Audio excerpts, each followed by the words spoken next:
Quantum age, potentials and challenges. मैं यहाँ थोड़ी सी बात करूँगा क्वांटम एज। जब आपने ये वर्ड सुना क्वांटम एज, तो शायद आपको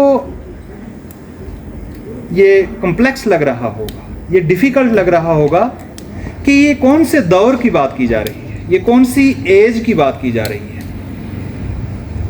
आपने देखा होगा कि एंशिएंट टाइम से, पुराने ज़माने से, कदीम ज़माने से आपने सुना होगा कि किस तरह से आग की ईजाद हुई थी, किस तरह से पहिया ईजाद हुआ था। अचानक कोई लकड़ी जो है वो गोल कट गई, और वो जो गोल लकड़ी कट गई वो उस लकड़ी ने चलना शुरू कर दिया। तो इंसान को एक आइडिया आया कि पहिया भी कोई चीज़ होती है, और उससे उसने लकड़ी का ही एक कार्ट बना दिया। तो मेरा कहने का मतलब ये है कि उस आइडिया ने आज इंसान को हवाई जहाज़ दे दिए हैं, उस आइडिया ने आज इंसान को जेट प्लेन्स दिए हैं, उस आइडिया ने आज रॉकेट्स दे दिए हैं, उसी आइडिया ने आज जितना भी हमारा ट्रांसपोर्टेशन का सिस्टम है वो दे दिया।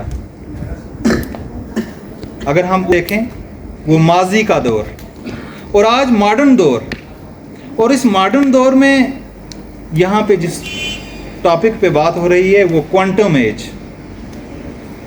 अब टेक्नोलॉजी तब शुरू हुई थी जब वो लकड़ी गोल कट गई, तब से टेक्नोलॉजी का दौर जो है उसका आगाज़ हुआ, उसकी शुरुआत हुई, और आज टेक्नोलॉजी कहाँ पहुँच चुकी है।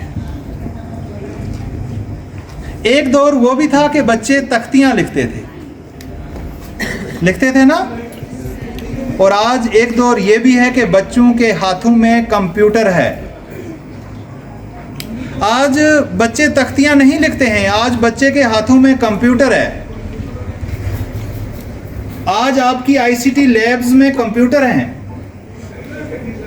आज आपके हाथ में कंप्यूटर है, आपका कैलकुलेटर आपका कंप्यूटर है, आपका मोबाइल आपका कंप्यूटर है। यानी आज की जो एज है वो कंप्यूटर एज है ना। लेकिन ये जितने भी कंप्यूटर्स हैं, ये इनको हम क्लासिकल कंप्यूटर्स बोलते हैं। ये किसी काम को इन्होंने आसान तो बनाया है, कंप्यूटर्स ने हमारे कामों को आसान तो बनाया है, लेकिन इन कंप्यूटर्स में कुछ कॉम्प्लेक्स चीजें जो हैं आज भी हल नहीं हो सकती। इसलिए अब साइंटिस्ट कोशिश कर रहे हैं कि एक ऐसा दौर आए जिस दौर को हम क्वांटम एज कह रहे हैं, और उस दौर में कंप्यूटर जो हैं उन कॉम्प्लेक्स चीज़ों को भी हल कर लेंगे, सॉल्व कर लेंगे। लाइट या एनर्जी का बिल्कुल smallest part that is quantum, और उसका इस्तेमाल करके कंप्यूटर्स बनाए जाएं जिनको हम सुपर कंप्यूटर्स या क्वांटम कंप्यूटर्स भी कह सकें। यानी आने वाले दौर में ऐसा होने वाला है कि हमारे जो ये क्लासिकल कंप्यूटर्स हैं जिनमें बहुत सारे कॉम्प्लेक्स क्वेश्चंस का सलूशन नहीं निकलता है, उन कॉम्प्लेक्स क्वेश्चंस का सलूशन भी निकलेगा और बहुत ज़्यादा तेज़ रफ्तार से काम करेंगे। अगर आज हमारे इस क्लासिकल कंप्यूटर में 1 मिनट लगता है तो वहाँ वो काम 1 सेकंड में होने वाला है। यानी अब ऐसा दौर आने वाला है, कंप्यूटर वाला ये दौर भी बदलने वाला है। हमारे बच्चों के अंदर वो पोटेंशियल है, वो काबिलियत है, लेकिन हमारे रास्ते में कुछ चैलेंजेस भी हैं, है ना। सभी कोई ऐसा एक्सपर्ट टीचर नहीं है जो इन बच्चों को क्लासिकल कंप्यूटर का नॉलेज दे सके। आज भी बहुत सारे ऐसे स्कूल हैं जिनमें क्लासिकल कंप्यूटर का नॉलेज देने के लिए टीचर्स मौजूद नहीं हैं। ये एक चैलेंज है। फिर भी लेकिन ज़रूरत इस बात की है कि अगर क्वांटम एज की तरफ जाना है तो हमारे बच्चों को क्वांटम के रिलेटेड जितनी भी थ्योरीज हैं उनको समझना पड़ेगा। तब जाकर हमारे इन देहातों का, इन गाँव का बच्चा एक ऐसा साइंटिस्ट बनेगा जो क्वांटम कंप्यूटर बनाएगा। सबसे पहली बात तो क्लासिकल कंप्यूटर को अंडरस्टैंड करना और उसको ऑपरेट करने की बात है, तो फिर ये बहुत बड़ी चैलेंज है। आज हम जब क्वांटम एज की बात कर रहे हैं, इसमें काफ़ी चैलेंजेस होने के बावजूद हमारा देश आगे बढ़ रहा है। लेकिन आज अगर ये नेशनल साइंस सेमिनार किया जा रहा है तो इसमें बच्चों के जो दिमाग हैं उनको एक तरह से अवेयर करने की ज़रूरत है। आज आपको क्वांटम थ्योरीज पढ़ने की ज़रूरत है।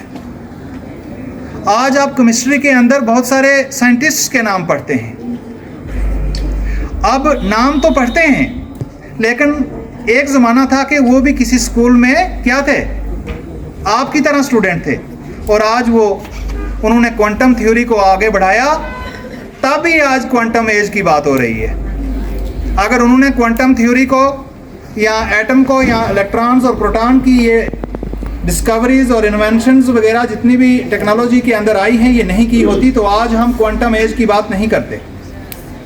इसलिए बच्चों को ये ज़रूरी है कि वो अपनी पोटेंशलिटी का सही इस्तेमाल करते हुए, हमारे टीचर्स भी पूरी कोशिश कर रहे हैं कि बच्चों की उस पोटेंशियल को लेकर वो इस क्वांटम की एज में उनको आगे बढ़ाने वाले हैं।